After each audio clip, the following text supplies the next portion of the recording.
Hi, and welcome to the 103rd episode of Keen Minds. We cover NBC's The Blacklist. This is Season 7, Episode 19, Kazanjian Brothers. I'm Jen, a.k.a. Takara Saeko. And I am Tessa. What a fantastic episode. You know, it takes a lot to be able to take an episode that was never meant to be the season finale, that it was supposed to be three episodes? Yeah. Mm-hmm. 3 episodes out from the finale, which is where they tend to gear up for things and start setting the board for all those threads to come back together. Mm-hmm. But to be able to take that episode and make it the season finale when they weren't even able to shoot the whole thing live. Major props. I heard they did in the grand scheme of things, very little rewriting. So major props to Kelly Johnson and Sam Christopher, who wrote the episode, to the Johns, who are always the showrunners help pull it all together, the production team, the actors, the team over in London that did the animation. You guys are off the charts. They didn't have to do it. They could have just gone, we've got season 8. We're going to shoot, we're just going to leave it off with the last episode that aired and go, whoop, COVID, sorry guys. Mm-hmm. But they went over and beyond to give us a season finale for 7. And hats off to you guys. Thank you. Yeah, I appreciate it. I thought it was great. A lot of people wanted animations such as, like you see in movies. This was not a movie. This was an animated cartoon. This was a graphic novel. Exactly. It was a comic, a graphic novel, animated. It was exactly what was needed. And it went so well with the people who have read the comics. It was exactly that. And I've said it before, the aesthetics of the Blacklist is very much a cartoon between the funny names of the blacklisters, the dark interiors, extreme close-ups, the fact that they teletransport, and this was so much fun to actually see the people thinking, the speech bubbles. I love it. I think it was a really interesting way to do it for all the reasons you just said. And on top of it, that animation style, from what I was hearing and from what was passed along to me, just on Tumblr, just other people that have had time to read the articles, John Eisendrath's brother-in-law actually owns the animation studio that they used. And so there was a connection there, which is fantastic. It worked out, but there was something really nice that flowed well with the comic book style. The expressions in this type of animation tend to be lacking just because of the style. Mm-hmm. But being able to show the comic book strips, I've seen people say, oh, they hated that, it looked really dumb, they didn't understand it. I thought it really added to it, because there are moments that if Megan had been standing there, you could see it play out in her expression, in her face. Mm-hmm. That particular animation style is a whole lot harder to do. It's just not geared that way. And so to be able to have those strips like you would in comics that says, her intuition's gnawing at her. I loved that because it gave you a clear shot when the actor would have been able to portray it, but the animation might not quite get you there. Yeah. And this is also an audience that they don't know if they tend to watch this type of animation.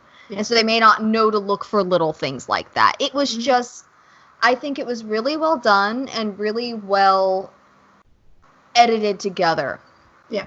And I love the transitions. I was just about to say, perfect, because we've had that as the intro for 7 years now, where with the pixelating and the switching, and it was just perfect. And with all the choices, with all the issues going on here, it just worked out so well. Yeah, I loved it. I thought it was a terrific episode. I thought it was really a very respectful thing to do to your audience, to give them an ending instead of just that's how it ends. Just to be clear, for shows that did do that, and I'm sure there were plenty of them that did, that's not necessarily their fault. I mean, this was a very trying times. Yeah, these were trying times, but this team went over and beyond in such a way that it deserves the kudos for that. Plus, it's a very different thing when you're seeing a show that is principally about the relationships, such as, let's say, New Amsterdam, and they don't finish filming the season. It's fine. I mean, you don't need to have an ending that leaves you, oh my God, what's going to happen? You continue to watch because you know that the relationship are going something, but in a mystery, it's nice that they give you some answers and kind of close the season, because otherwise they're so much gearing towards the last few episodes that if they leave you there, it feels like you're not really going anywhere. It would have been very unsatisfying. So exactly. I think that for all that some people are very critical in a bad way about it, I think it was a great option. I for one, I'm very grateful that they did. Yeah, and going into it, I was really curious if this would be one of those things that, in today, May 2020, that we would know this is why the animation happened. And what would happen when people stream this on Netflix in 10 years? Someone 10 years from now finds the Blacklist on Netflix or whatever streaming service they find it on and go, wait a minute, why did they randomly have animation here? That doesn't make any sense. Why would they do that? And so I love that not only in the live episode, but also because I buy mine on Amazon Prime to be able to go back and do my rewatches and gifting and such. And they left in the introduction and the explanation by the actors and the sign out from the crew. And it was just phenomenal to be able to get to see them. And I know the writers and the production group, they're always behind the scenes. We don't typically see their faces. I recognized two people from that. Yeah. Because I've read interviews, or because I look them up, because I'm being impressed by the writing, or I've been curious to see what else they've done. That's how I basically have seen their faces. Yeah, and so it was so nice to be able, and they always work hard. This is not saying they don't always work hard, but I feel like the effort was ratcheted up for this episode just because of the situation. Mm-hmm. And to be able to give them a live moment at the end of season 7, I thought that was just utterly amazing, and it was great. And it was a nice tribute to Brian Dennehy too. Mm-hmm. I was half expecting that they were going to kill the character, but I have a feeling that they're just going to let him wake up, and say something, or leave something in writing or something for Red or for Liz or whoever. I have a feeling they will do that. I don't know, because, obviously they can't, as far as we know, they're not going to continue with the animation moving forward. No, but they can say, hey, he woke up and died and left you this. Yeah. They don't need to show you that. They can just have the narrative. Exactly. And it's amazing that they use all this footage. And I don't know if you noticed, but Red had a lot of scenes in which it was shown from the back, because they were using previously shot episodes. Oh, that's interesting. I noticed that there were a lot of episodes where we don't clearly see his face, but that does make sense. Mm-hmm. That's why they were using previously filmed footage. The creativity that went into this. Yeah, was amazing. I'm been floored by it since Friday, and considering people were recording from their homes, it's unbelievable that they were doing this, and it was you could hear it. It may not have been the best sound on earth, but hey, you know what? But honestly, given the circumstances, I didn't notice anything. It didn't stand out to me that, you could totally tell that was mixed at home. Whoever does the mixing for the sound, I'm sure it's a team, but post-production, guys, you were amazing. Yeah. It was really, really good.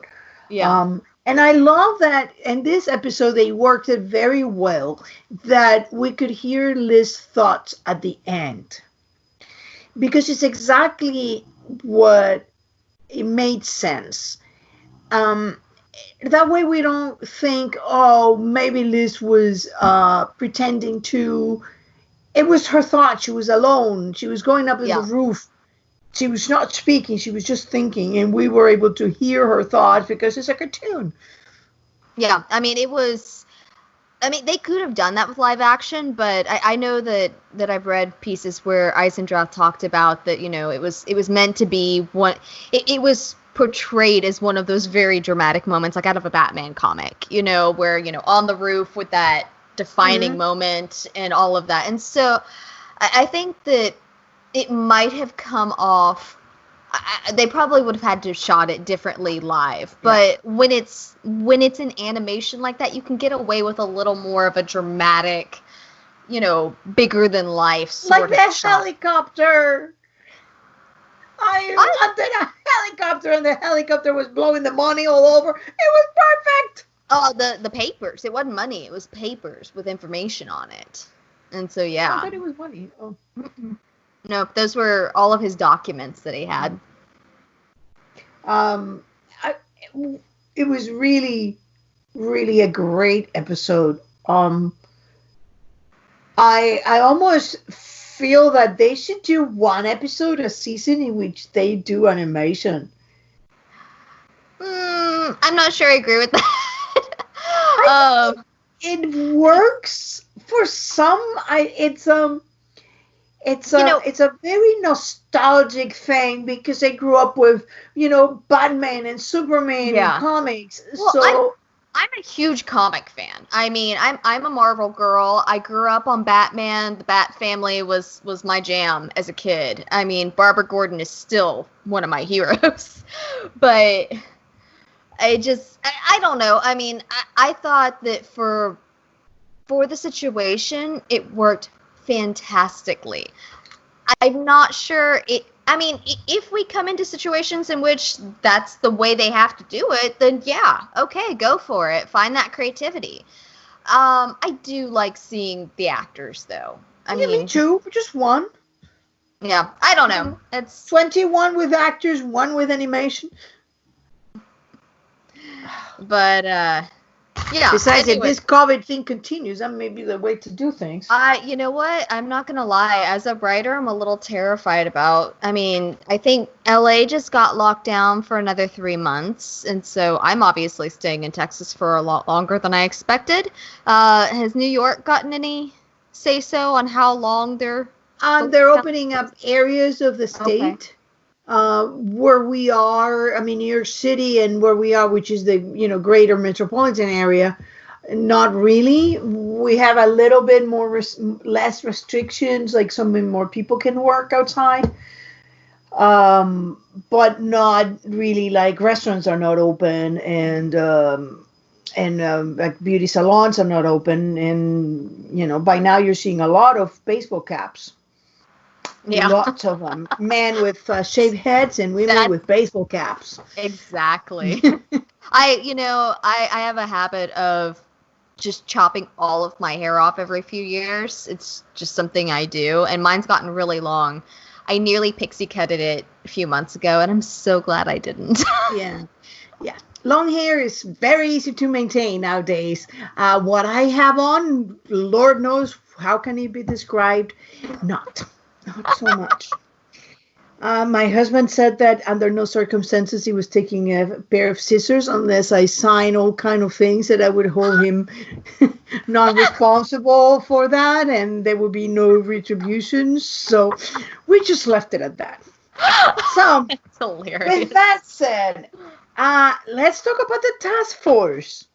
Yeah. So, there are some great moments in there. I feel like we have to comment on Aram. Like, his whole bit with Reddington over the phone, with Red saying, This can't be happening. Yeah, that was great. This can't be happening. But when Cooper's talking to him, what on earth would possess you to tell him that? Because I wanted to live. Desire to live? And it was so great, and it was such a nice, it was funny, it added some levity to it, but it's also this nice reminder that Rom has a really bizarre relationship with Reddington, because he's very respectful of him. I think that I don't want to say admires. Yes. But he is also well aware, even when he has saved people that Red loves, like Liz, he's afraid for his life. I mean, just every time that he ends up alone with Red, it really freaks him out. Well, so, it's also a reminder of how much he was desperate when he pulled that stunt of taking his money to take him to Samar, and when he punched him. Mm-hmm. So it's funny how probably of all the characters, Ram is the one that has him Red pegged the best.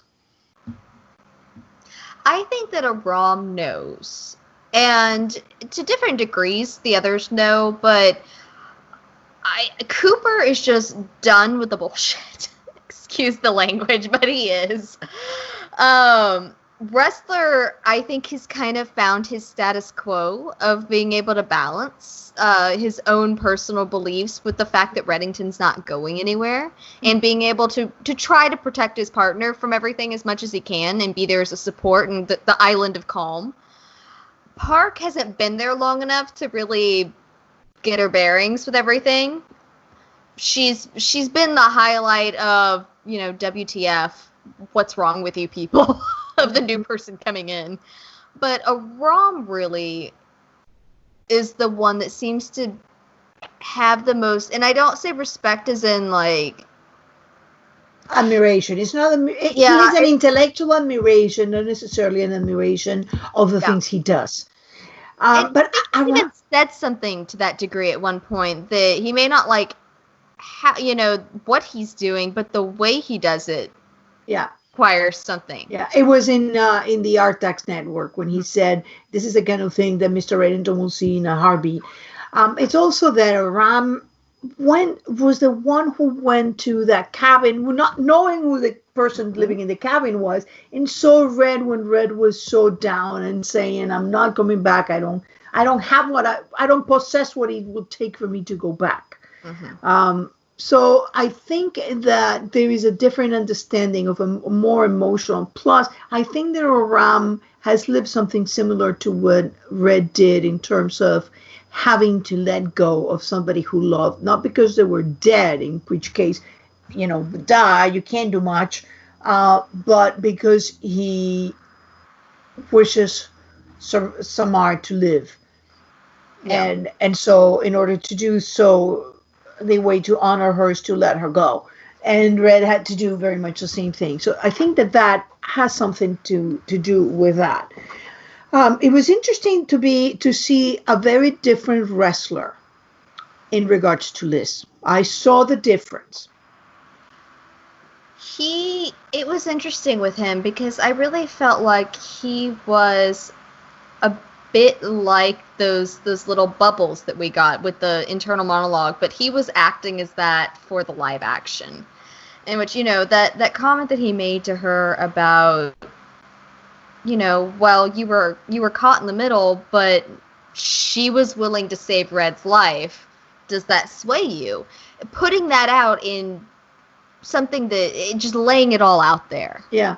I thought it was very interesting that he said that, because a lot of people, a lot of fans are not seeing what I'm seeing.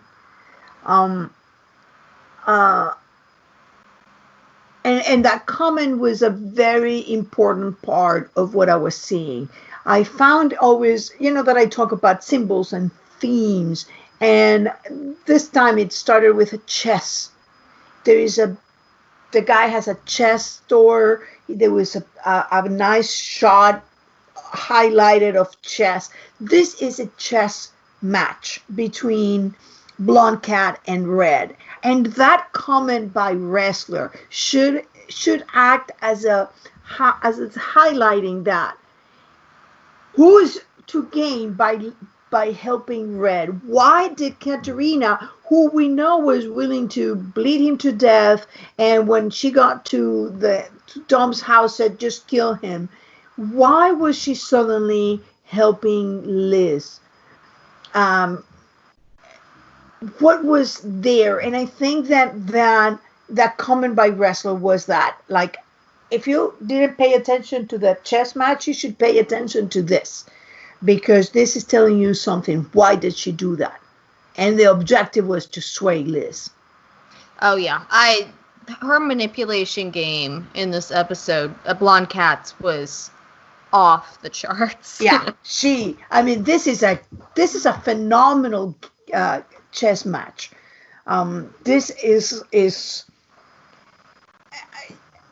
there is so many things that don't make that. I always say that the Blacklist, a lot of the times people complain, oh, the writers don't know what they're doing, because you look at what things look to be. For example, Blonde Cat was saying, well, we faked my death, and she's making Liz believe that she faked her death, and she convinced somebody to pay Townsend to pay the bounty. And now she's saying, if I don't give them the Sikorsky archive, they're going to kill me. Wait a minute.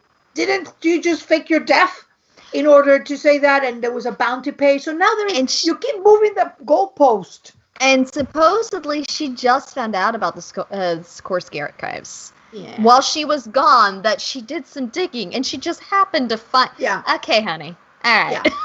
Yeah. So you that's why I find that the comment of Wrestler to be very important. You have to think of this. This has been season 7 has been a long chess match between Blonde Cat and Red. This is a rematch of 701 and 702. This is she deciding that helping Liz save Red helps her get Liz on her side, which is the chess piece she needs in order to move the needle to get that archive, which is what she has always wanted.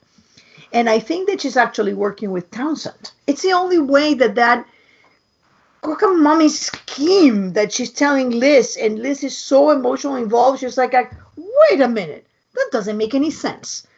So for most of the audience that have realized it doesn't make any sense, I have some comments. I'll save them until we get directly into Blonde Cat, but I have some theories and some comments, and I have a bit to add to my spreadsheet. Oh my today. God! The spreadsheet is back! Yay! Okay, we're into something now. Everyone thought it went away. No. Nope. There's just more to be added in the not really cat category.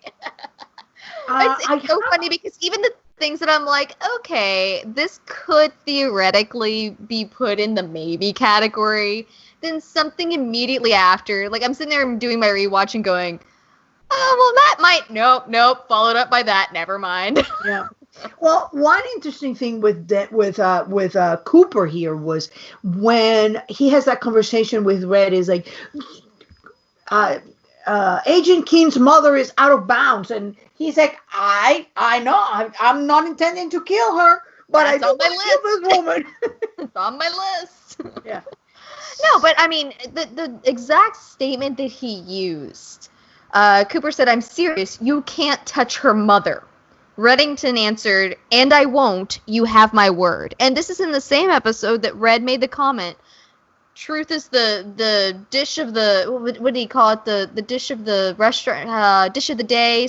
Yeah, it's, I may omit things or withheld information, but I've never lied to you. Exactly. And that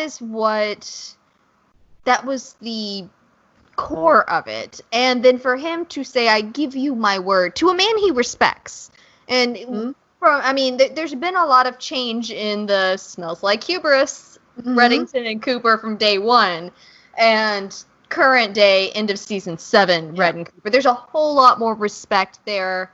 at least from Red's side. Sometimes I think Cooper wants to smack him upside the face, but I do think there's a great deal of respect there too. Well, listen, most families want to kill each other from time to time. I was gonna say Tom said said that exactly at Agnes's christening. Christening. Thank you. Yeah, that's the word. Appreciate you. But he said, Liz and I never had family before you guys, even if it's family that tries to kill each other from time to time. And that's very much the task force in Red. That's a perfect way to put it in. But the fact that Red, and I do not believe he's honest. I do think that he will omit. I mean, just like he said, he omits. Well, define honest. Is honest the intent to deceive? I think that to obscure the truth. Let's just put it that way. Yeah, and if dishonesty is the intent to obscure the truth, then he's dishonest. Yeah, and so maybe that's it. Maybe just a different definition of honesty.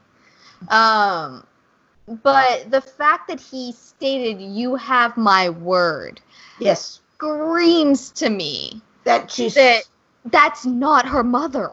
That's not who Red defines as her mother, which is a different thing, because. Remember what they've been saying about, Sam is her father.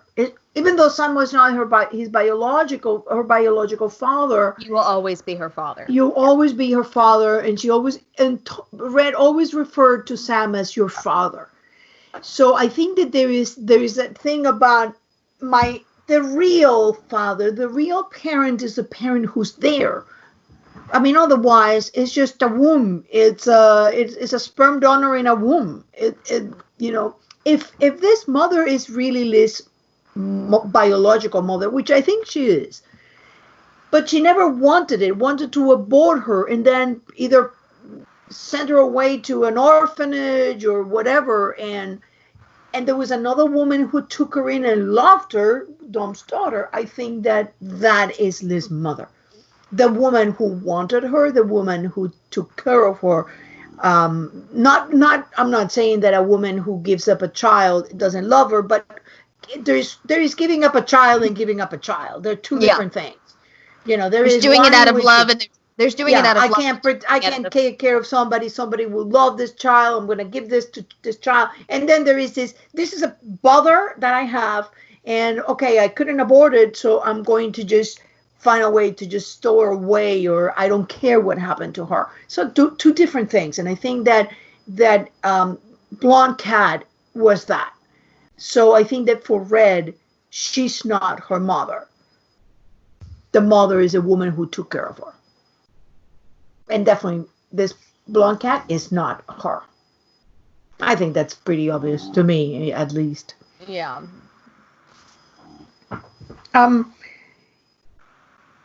So anything else with the task force? Anything about Park? No. Dembe. Dembe was great in this episode. I love animated Dembe.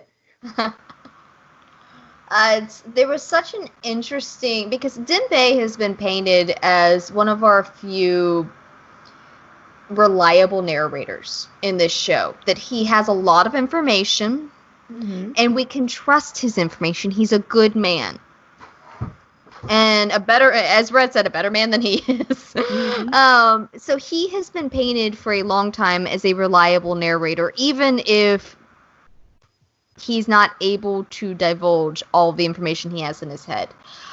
So when he told Red, you underestimated her. You underestimated Elizabeth. There was something in that line to me. And granted, we had the whole scene at the end. I was convinced she was straight up playing Blonde Cat until that last monologue at the end.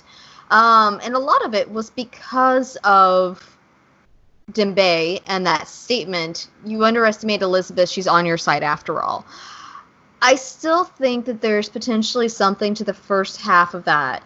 You underestimate her, because I do think that Red has, for a long time, underestimated her, because as you and I have talked about over the years, he has a tendency to maybe because he wasn't there for her for her teenage years and her young adult life, he has a tendency to treat her and to almost view her as a child, even though he intellectually knows she's an adult. Somewhere deep in his heart, he has trouble accepting that.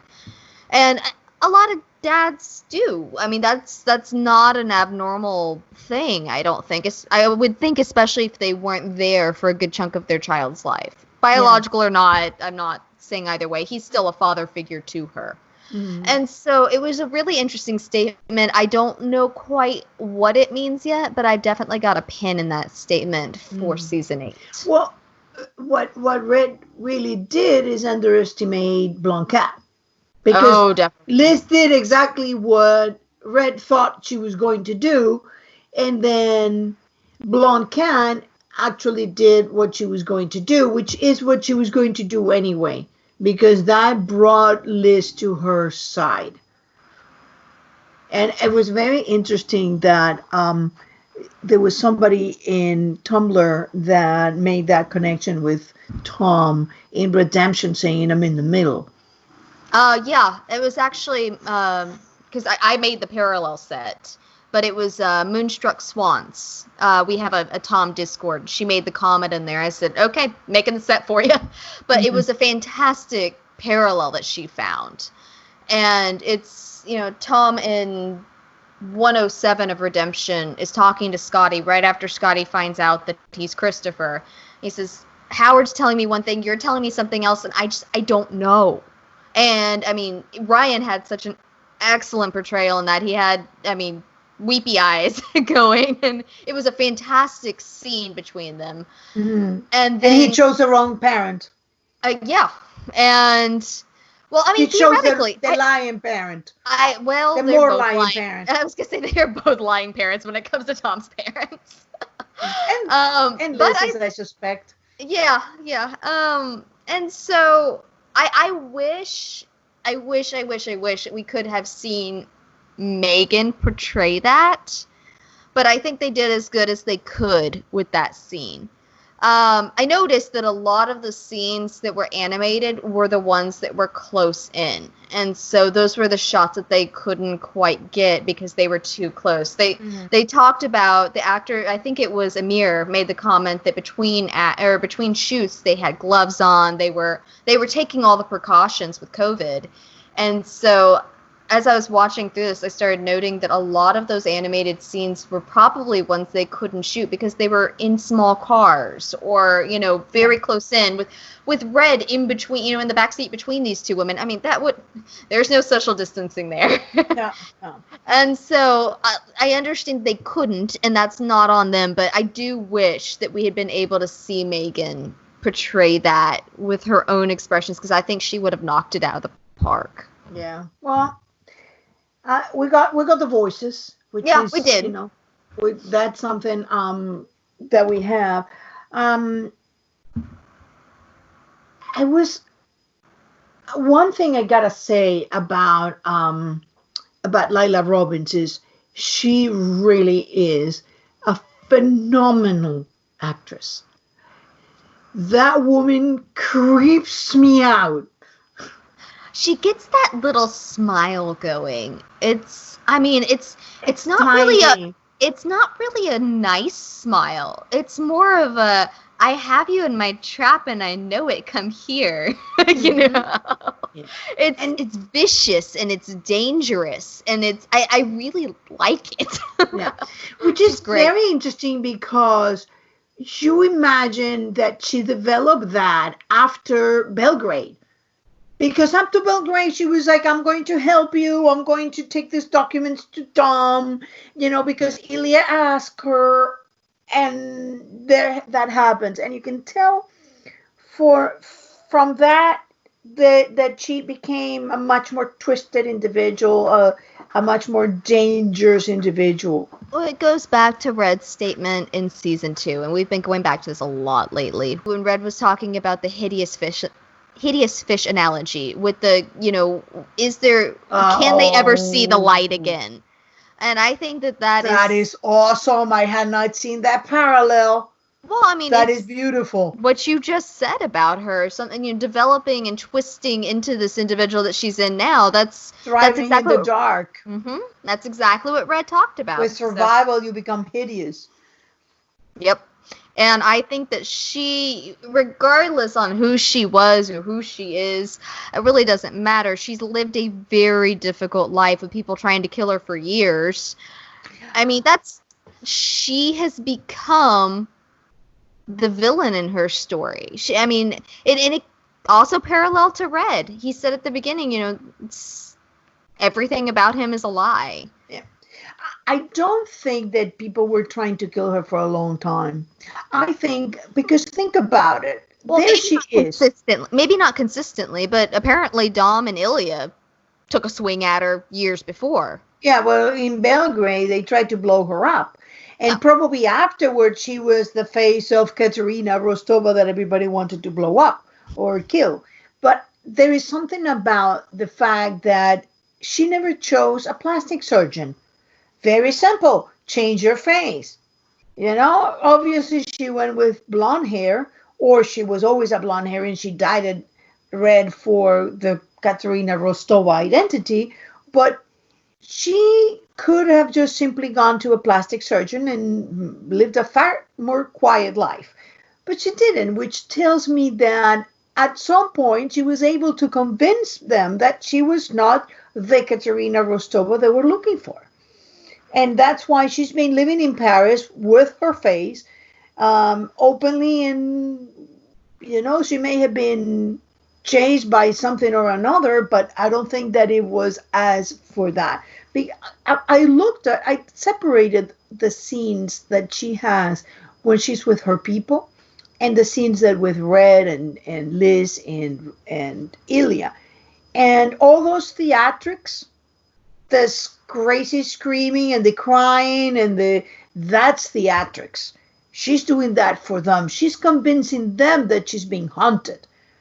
And that's part of that chess game. But when she talks to the people, she even tells Red something. When she has him, she's exsanguinating him. She says, "You thought I was the prey, and to Ilya. I'm sorry. You thought I was the prey and not the predator." And that tells me that she hasn't been prey for a long time. She's became a predator. She bought into the bounty, and she's probably working with Townsend in order to get that archive. Because there's no way. I mean, how stupid that Townsend has to be to pay a bounty without seeing a head or a whole body dead. I mean, would you?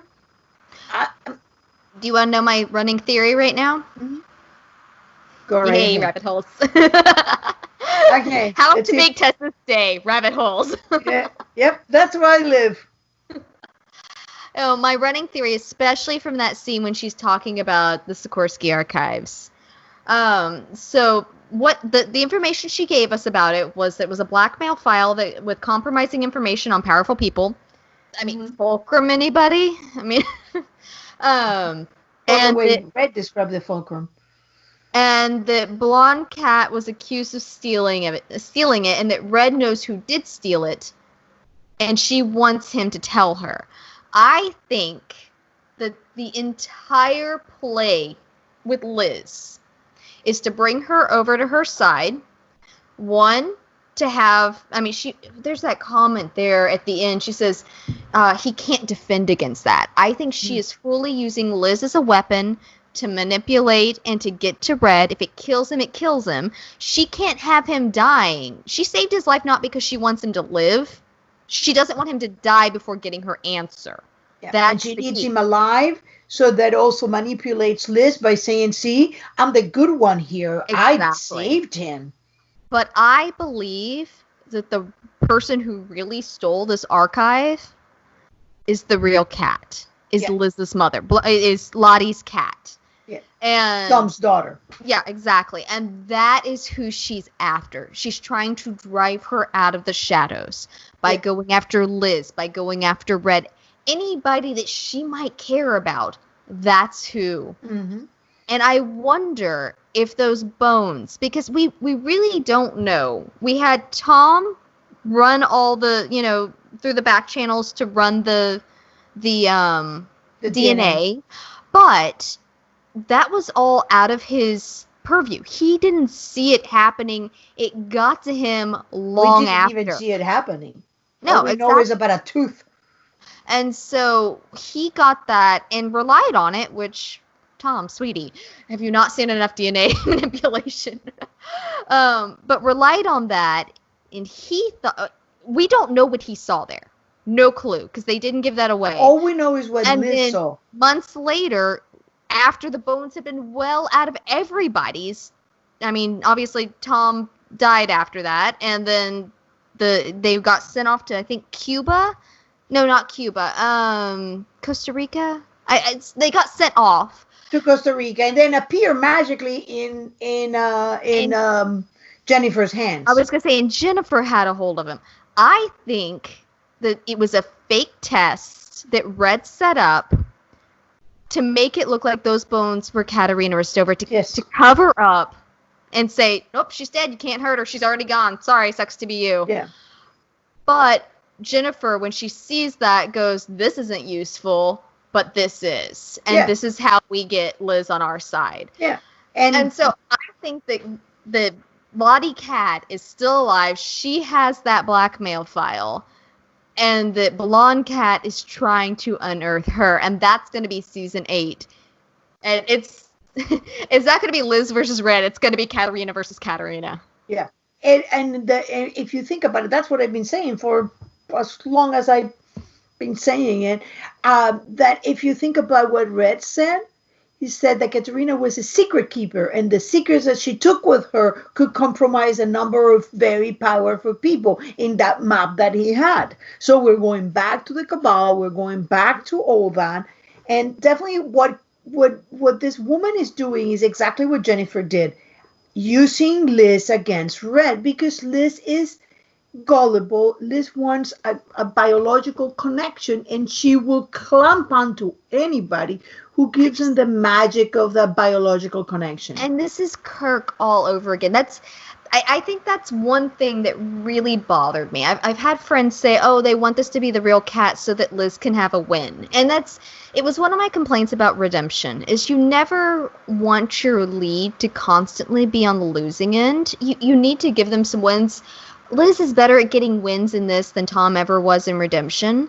Granted, she's had more time than Tom did in Redemption, but I would have preferred, I don't mind Dark Liz. I don't mind Liz being against Red. My issue here, and I'm of two minds about it, because I understand that this could be a redemption arc of a sort where she's scraping rock bottom with this, and that she'll start her upward trajectory in season 8. I understand that from a writing level, but from a character level, another point of view that I have on it is she had that wonderful line in season 4 where she told Kirk was trying to make her choose between him and Red. There's always been this, Red versus this person. And she said, I chose myself. And it was such a beautiful line. It's one that I've always held on to with Liz. And I would have much preferred at the end of this, as a Liz fan, to have seen her manipulating the board herself. That, like what the Imam was talking about, this wasn't about him or Red. I would like her to have that understanding. This is not about Blonde Cat or Red. It's about her and who she is going to choose. And yet we saw Blonde Cat manipulate her into this, and she fell into it again. And that kind of bothers me. I'm willing to give it time and see where they take it. I know that they've got a reason they're doing it, but I'm a big Liz fan, and that really does bother me. That's what she said at the beginning. I've been losing pieces of my soul, a kind piece there, a good piece there. And by the time she's left, there is nothing good. And this resonates exactly with what Red had been saying about being an angry person. I should have raised you myself. What he told Tom is like, you don't have the ability to do revenges because you're a parent. Parents have to retain a part of their soul. And Ren had a very similar one. He says, I've taken a very violent life, and every time that I kill someone, a part of me dies with them.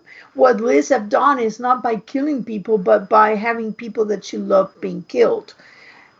I will say that, I mean, and heaven knows anybody that's listening to us for any length of time knows how upset I was that they killed Tom. I will say that he would not be capable of being here and Liz going this dark. He was her anchor. They kept each other as dark as they both could get, and both of them had the capability of going really dark and scary.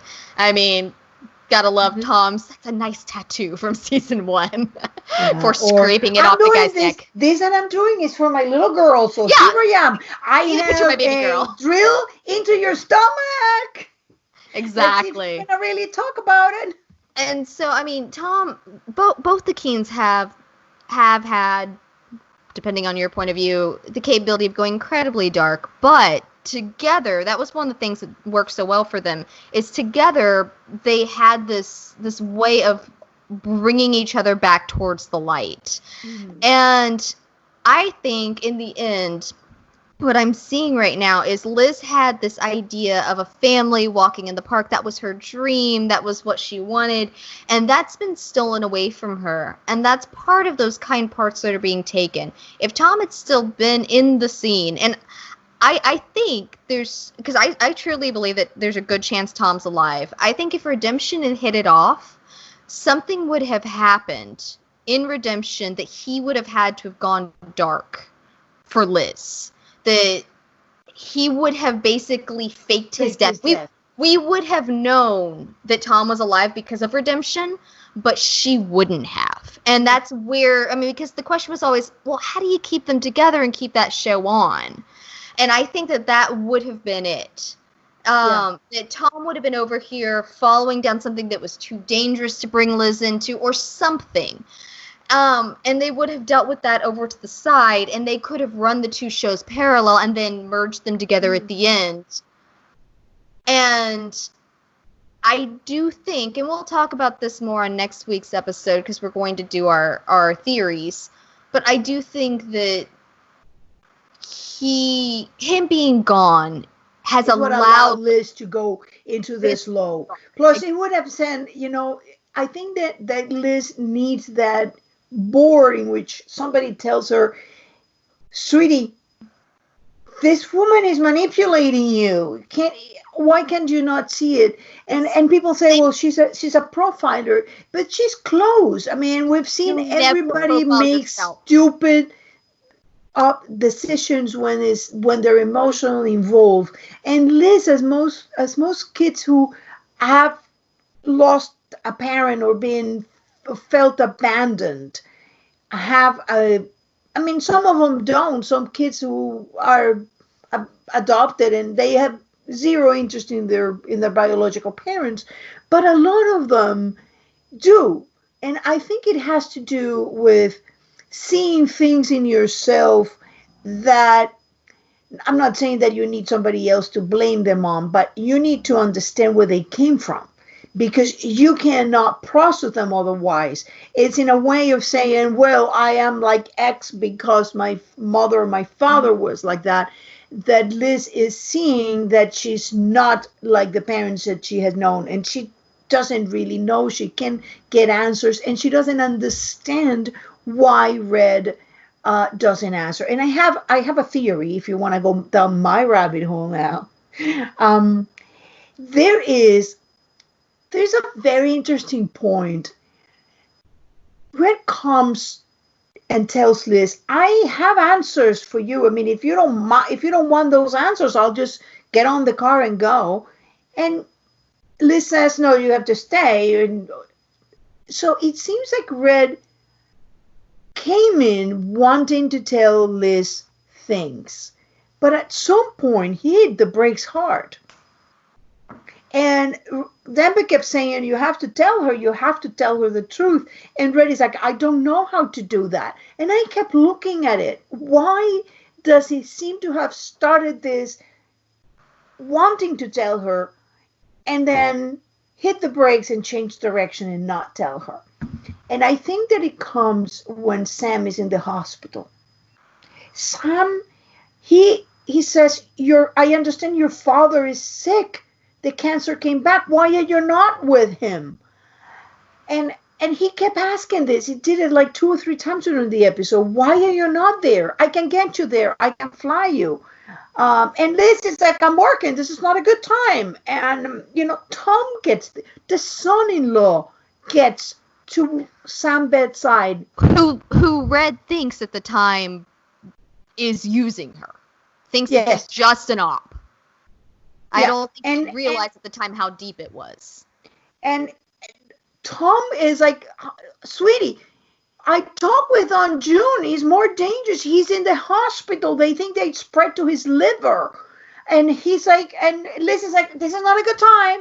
So, okay, well, you cannot go. I'll book you on another one for tomorrow, but I'm going now. I'm in the airport. And, Tom arranged for the dog, somebody to babysit the dog, got the plane ticket, got her the plane ticket. And she's like, oh, no, excuse me, I'm just here working. And I think that Red got very concerned about Liz's handling of this, about her emotional connection to a man who had been Liz's father, and her total obsession with a biological father who had basically abandoned her. Let's say that it is Red. Yes, he may have been protecting her by doing that, but for all intents and purposes, abandoned her. And she is having the man who raised her in the hospital, and she's like, I don't care. I'm working, and I'll get there when I get there. Oh, you just call me. I think that at that point, Red thought that if Liz is the biological daughter of this blonde cat, but the adoptive or the mother that she had was Dom's daughter, Katerina, I think Red is afraid that Liz, that has abandonment issues, that hate the parents who abandoned her, if she discovers that the parent who abandoned her, the mother who abandoned her, was not her biological mother, if she was capable of sending Red to after having a relationship with him for 6 years, sending him to the death chamber, what would she do to the mother that she never even thought was her biological mother? I think that's when Red hit the brakes, saying this girl has a serious attachment issue and an obsession with biological parents. I cannot tell her, this is your mother that raised you, but it's not your biological mother, and the one who's your biological mother is this monster who will use you. So I think that at that point is when Red said, I'm not telling her. I can't risk the woman who took her in as an act of love and loved her and is protecting her by keeping away from her, because I cannot explain it. You've had the blonde cat as the bio mom and Lottie Cat is the adopted mom for a while now, and I think that's actually the most compelling argument I have heard from you on it. I could see that. And that also would help make all of that make sense. I like it. I'm not 100% sold on it, but I do really like it. If they went that direction, part of my issue with it has been how complicated that would be, and I think you might lose some of the audience with it. But if spelled out in that way, and if they could find a way to lay that out on the table, that would make a whole lot of sense. You and I have talked about that whole hyper focus on work that Liz has still, but it was very much in the foreground of season 1 with family versus work. They set it up in the pilot when Liz and Tom are talking when she's about to go and when she gets picked up by Wrestler, saying, I told you our family is the most important thing to me. This job won't get in the way, this and that. I think Tom was going to tell her the truth about who he was right as soon as he found out that she had found his Yeah. go box, I think he was going to tell her and go ahead and fess up and be like, all right, you found this, let me talk to you. But as soon as he called her looking into that hole, she brushed him off because she thought he was calling about an ultrasound, which should have been so freaking important to her, and she knew was important to him. And she keeps brushing him off, not answering, and when she does finally answer, saying, I'll talk to you later about it. Yeah. I can't talk to you about this now. How many times did we see Tom scraping food into the trash? He was laying the table. He was making things pretty. He really loved her. There was so much that the reason why he killed Jolene in such a harsh way was because Jolene had seen that he cared, and that is something that he could not afford her telling Berlin. She came to his home, and that was the statement that he made in season 1. You shouldn't have come to my home. And that shouldn't have talked to my wife. Exactly. And that, oh yeah, like people get so upset over Jolie. I'm like, one, she was not an innocent. Like, you can get upset over the harbor master. I get that. I totally understand why Tom did it. But that was an innocent that died. Jolene Parker absolutely was not. I don't even think the harbor master was an innocent. Why on earth was he there with a gun without filing an official report? I bet somebody paid him. Maybe. I mean, but we haven't seen any on-screen evidence for that yet. I mean, there's a possibility. Yeah, it may come around. And if so... I got so many rabbit holes. And if so, you'll hear me go, yay, Tessa called it. But...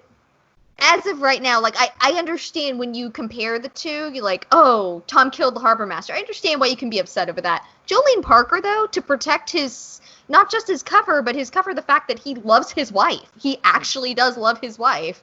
And that's why he killed her. He even told the tattoo guy, the guy that I work for is far more dangerous. Yeah. More ruthless, more dangerous, more determined. And Reddington, while he didn't trust Reddington, he also knew that, as far as he knew, Reddington wasn't an immediate threat to Liz. He wasn't going to ask a friend to go stab Liz like he did for Tom. But Berlin, Liz was a means to the end. As soon as she wasn't useful anymore, Liz was on that kill list for fake Berlin to go after. And I think Tom was doing his best to position himself in season 1 to protect her on that. That's a whole trail. Sorry. Yeah, that's another rabbit hole of mine. That was fake Berlin actually working for Berlin? Because I have another rabbit hole in there. Huh. Well, we'll have to have a full rabbit hole episode over. That would be the great name, the rabbit holes. It's a very interesting thing that they're doing with Liz, and I have a feeling I am fairly certain that I'm right about that is the problem, is that Red cannot tell her Liz because he's afraid what Liz will do. And once we see what she did to Red, I mean, she had a relationship to Red. She had seen Red exchange his life for hers many times, and she had no problem sending him to the death chamber. Yeah. He was the one that made sure her little girl was taken care of after Tom died, and she was in a coma for 10 months, that took care of her medical, that was just sitting there reading a book when she woke up. Mm-hmm. And so it just... And I've thought about this a lot during all of this, because I have a lot of issues with Red. I understand that Liz has a lot of issues with Red. He has trouble with boundaries. He does terrible things that really bother her, like Kaplan. She was very upset over, and we got that again with, Tom died, Mr. Kaplan died. I loved them, and so I understand her questions on that. But sometimes I do feel like she focuses on the negative of what he's done, and the positive doesn't even weigh in, especially when it comes up against people she thinks are biological connections. When she thought Kirk was her father, when she thinks Blonde Cat is her mother. She was willing to take anything from them because she thought there were biological connections. Mm-hmm. And I And mean, somehow that means truth to her, that they'll yeah. give her the truth. And that's the part I don't understand. Why is it after everything she's been through? I have a note in here that talks about how Red, she knows well enough to know that he keeps things from her. She doesn't know Blonde Cat well enough to know if she's giving her the whole truth or not. There's no way she knows those tells yet. And this woman's talented, so why is she not even questioning that? Because it is biological. The same way that when she thought that Kirk was her biological father, she forgot that he was about to jump up from a roof in front of her with a little baby.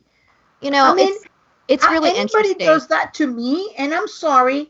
Done. Give you my blood? I'll give you something else instead. Well, I mean, that's my what blood. Tom said. He goes, this man stood on a roof and was ready to jump with our kid. And you want to do what?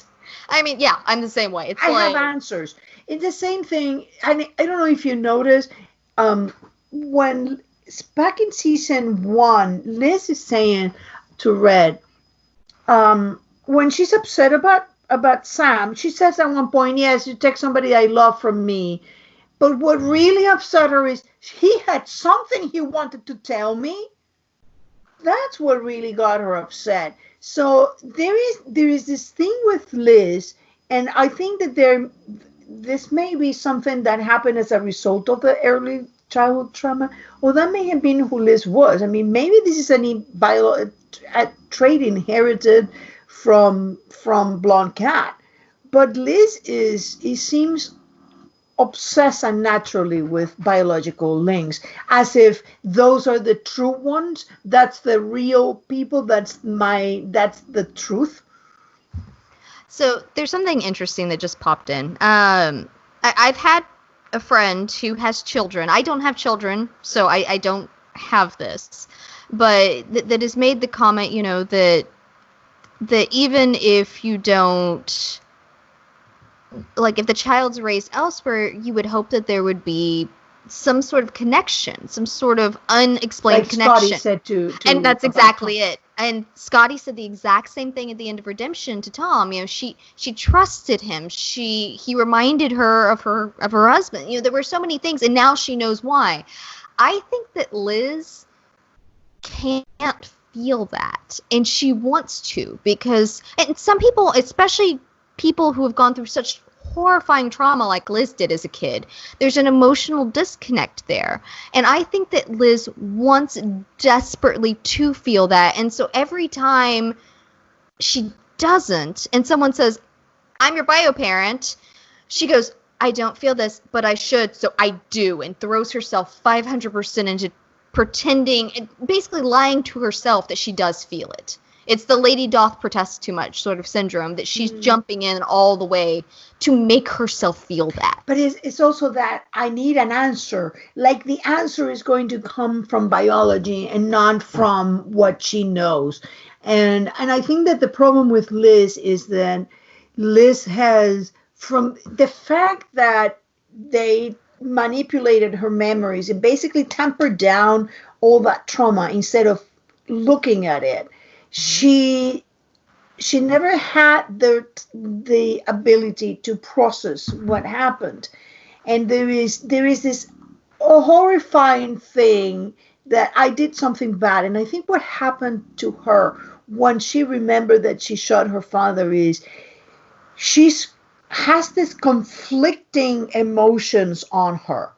On one side, she feels terrible because she knows it was her taking a gun and shooting that basically put an end to everything that was good in her life. She thinks she killed her father. She thinks that her mother had to go away. So she feels that guilt. And at the same time, with the guilt, she feels the anger. You abandoned me.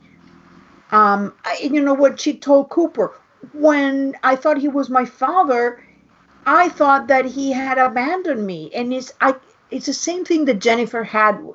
It's like, it doesn't matter to abandon to protect him. And it's like they cannot hear that abandoning was the only thing that they could do to protect them. It was, you abandoned me. I grew up abandoned.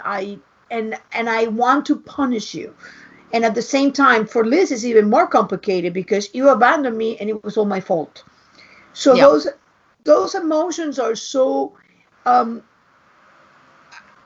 so this devastating for her psyche, that the only way that she can deal with them is by basically finding something outside of her that can give her a center, that's a biological parent. So she focused on that, like that's the only thing that matter. Well, I think also to add on to that, she doesn't feel like she can trust her own memories. She doesn't feel like she can trust her own gut. When it comes to the job, sure, she can trust her instincts. But when it comes to her past, there's so many missing gaps in there. She doesn't know how to trust that. And the second memory that she was told, somebody, you found something about him, and we still don't know who did it, if it was done, who did it, and what was taken away. So her whole psyche has been messed up, and she's never processed it. So, but I think that makes sense with what the fear that Red has is, and why can he tell her? And he would rather that she thinks that she killed her mother than to put in danger the woman who took her in when she didn't have to, in order to, and then gave her away, not because she wasn't wanted, but because it was the only way to protect the daughter of Katerina Rostova. I think that's really fascinating. Like I said, that's probably the most compelling way I've heard you put that actually has me leaning towards it. I like it.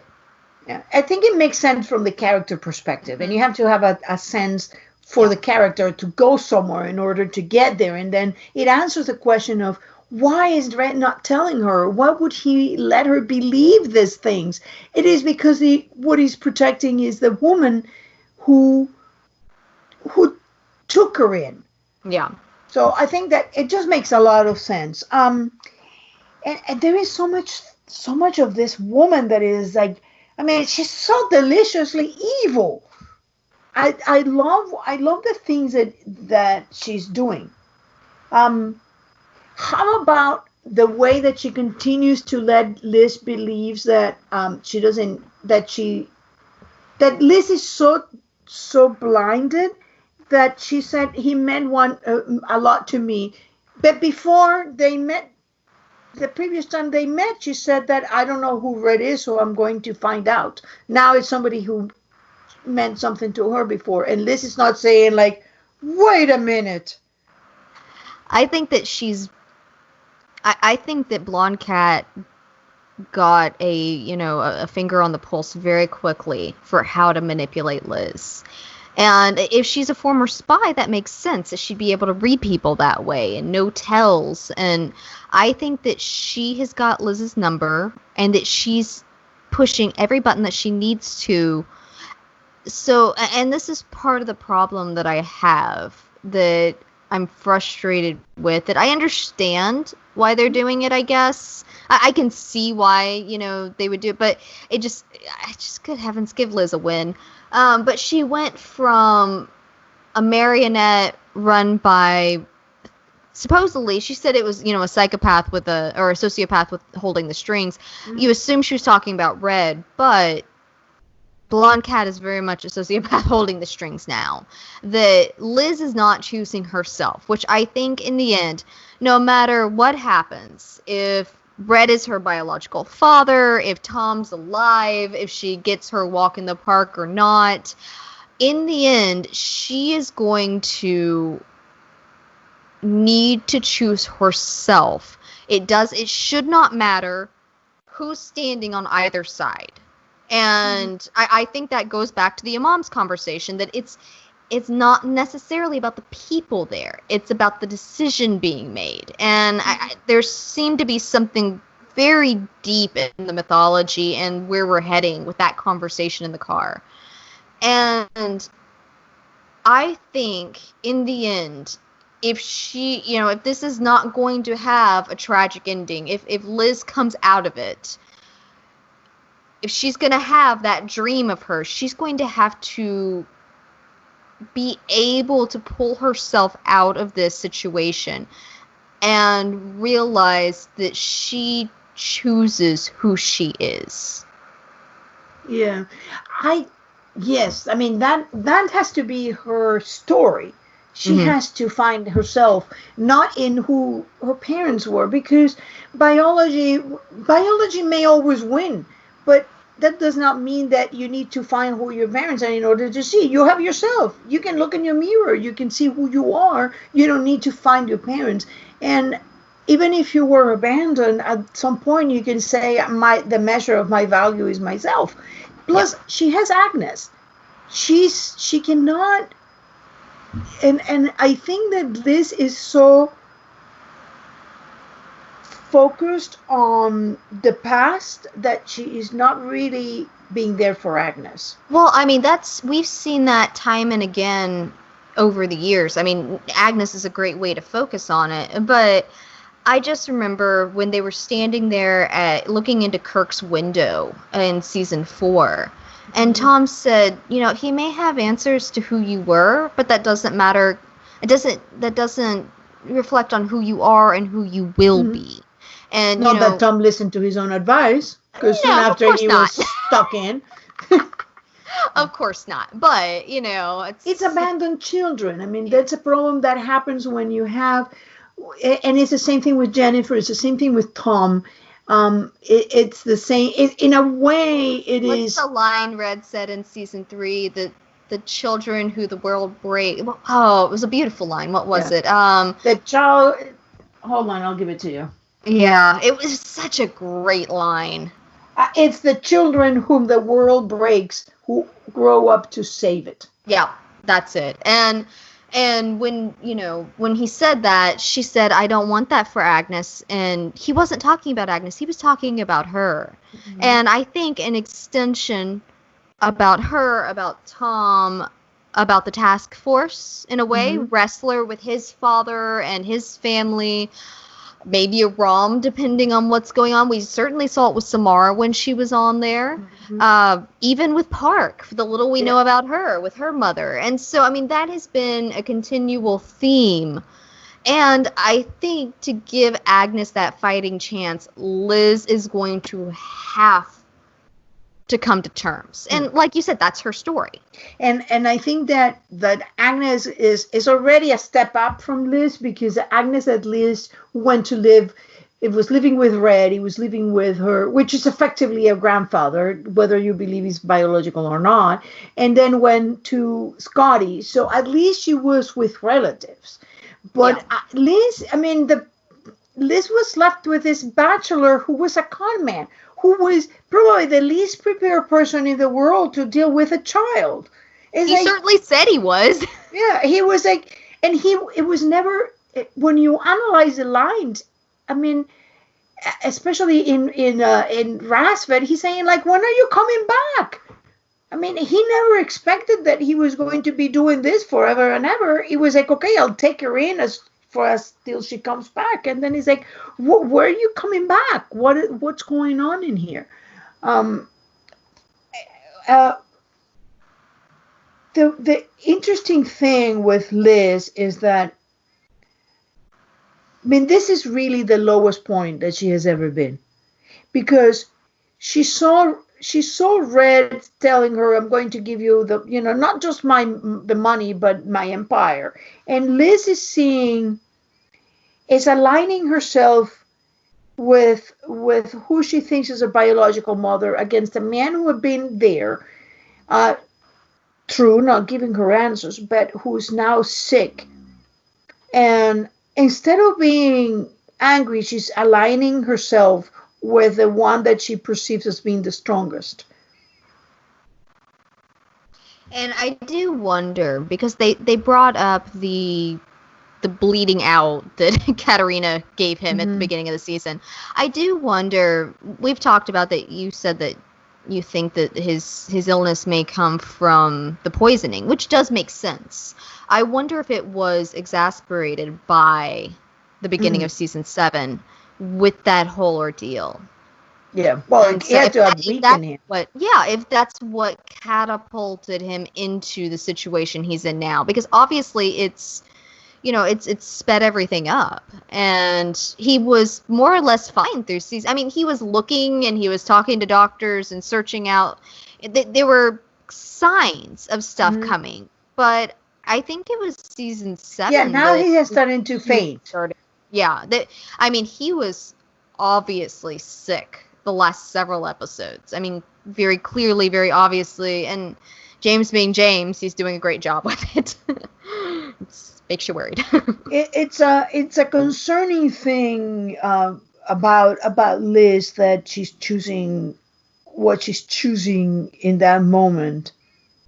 It's the same thing with what you said earlier about Sam. That Tom was sitting there going, "I've talked to June. You've got to get there. You've got to get there. Your father is sick."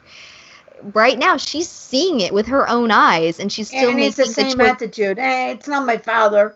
I don't know who he is, so I don't really care. I don't think that's really what she's at least consciously thinking. It's just something is more important to her. It's not that she doesn't care. It's a biological parent, again, is more important than the person who acted who has been acting as a father, as a parent to her. And it's a it's a very dark thing that she has, and it makes me feel that Red.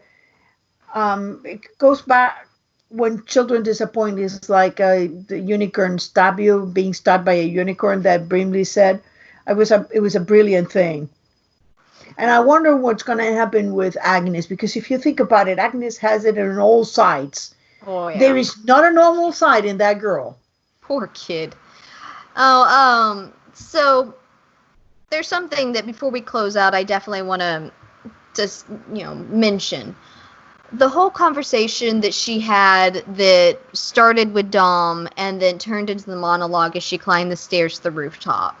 That was chilling. Oh, it was. It was so well done. And she said the first point was, because up until that point, I thought that she might still be playing Cat, but or Blonde Cat, but there's no reason that she would have told a man in a coma that, unless she meant it. She was having that conversation with herself. She was working it out. But anybody that's in Blonde Cat's way is in Liz's way. That was such a dangerous thing, and she's sort of taking on that. Before, she was nervous about innocent people getting caught in the crossfire, but now it's a switch over. You saw the switch flip between the first of the episode and the end of the episode, where Dom's off limits. He's your father. He did this. He did that. And then at the end of it, she's saying anybody. And if you're standing in my way, you're in. If you stand in her way, you're standing in mine. And the funny thing is, what she wants is the truth. Yeah. And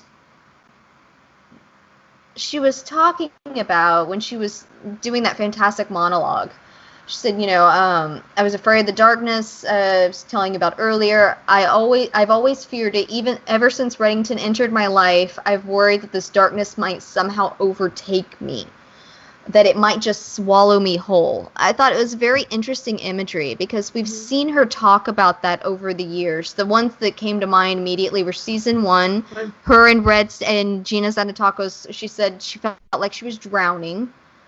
The conversation, she says it might swallow me whole, and then exactly with Tom, and then now she's embracing it, and it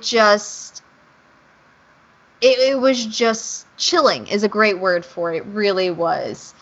And I was curious, though, if maybe somewhere between leaving Dom's side and climbing those stairs, if she stopped talking to Dom, and it was almost like, because she said, you, me, and Reddington, I'm at peace with that. I wonder if she was talking to Dom, or if in a way she was talking to Blonde Cat. That however it falls, she's gonna burn the world for her answers. Mm-hmm. I don't know. I kind of almost hope that's the case, because then that gives it a little more to her choosing herself versus just being another marionette for someone else. But that may just be me putting my wants onto that whole scene. Only time will tell. I mean, at this point, I felt that she was just saying, I'm on my mom's team, and I'm gonna get to the truth. And that's the one thing to know, is that she's on her mom's team because she thinks that's the truth. The moment that her mother doesn't give her the truth she wants, the mother will be thrown under the bus, like Red, like Dom was, like anybody. Yeah. There is nothing left of. There is very little left of Liz, of humanity in Liz. It's that quest for the truth have been very destructive, and it reminded me of when Red says, "I can lead you to the truth, but I cannot make you believe it." And in a way, she's going to go where she's going to go because Liz has never believed things that she cannot see. And Red said she's going into a dark place. So Red knew fully well that Liz was going to choose her mother and was going to go into a very dark things of which she does not expect to survive. Yeah. And he even said, "I don't know who's on my side and who wants to cut my throat." And that's so sad for me that I mean, to be fair, she did stick a pin in his artery, but that was early on. It was early on that relationship. But not much a change. Yeah, I mean, but and it's sad. is she saving? Did she went and save Red because she cared for him, or was because she had answers? I mean, at this point, it seems like it almost makes me wonder. And I think that if I were a writer, that's exactly where I would take Liz, to choose between Agnes and the truth. And I don't know where she would choose, because it has to go there. I mean, if you think about it, that's where it's going. Well, I mean, that's what Red said at the beginning of the episode when they're standing in the kitchen together right before he passes out. He says, the blonde cat is a danger, and he lists both of them. He lists Agnes, Dom. I mean, it's him saying that. I just feel like Agnes is about to be in the crosshairs again in season 8. I felt that way, honestly, since Blonde Cat became her nanny. It's just a very dangerous sort of situation there. You think that if forced to choose, she would choose Agnes or the truth? I think it depends on where she's at in the story. I mean, I don't think she would blatantly let Agnes die. I don't think Liz has that in her, but abandon her for the truth. I don't know. I mean, when Tom died, she didn't feel like she could be around her and handed her off to Scotty. Yeah, and but so I don't know. That happens a lot in grief. People just feel that they cannot process grief. Yeah. That they cannot process that they're actually more damaging than good by being near a child. I mean, I've seen it happen. But it just makes me feel that that's where we're going. It's going to be a crossroads. Yeah. Agnes and on her well-being on one side and the truth on the other, and I have a fear that she's going to choose the truth. And when she gets the truth is it's all about people you love. It's not about anything. We'll see. All right. Well, that's about what I've got. How about you? Yeah. Good too. So once we wrap this up, we're going to do a series of basically rabbit holes. Our next one will be what if Tom is alive? And you can talk to us about it.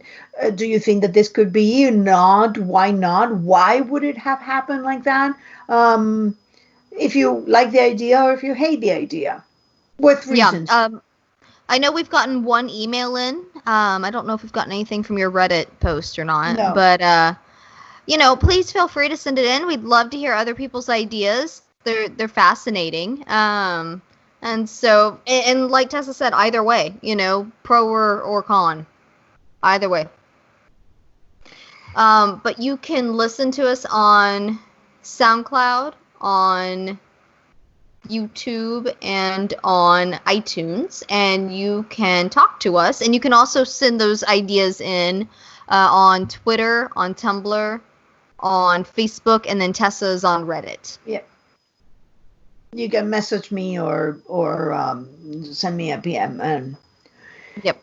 so until next week, it was a great season, and join us for a rabbit hole series. Yep. All right. Bye-bye. Bye.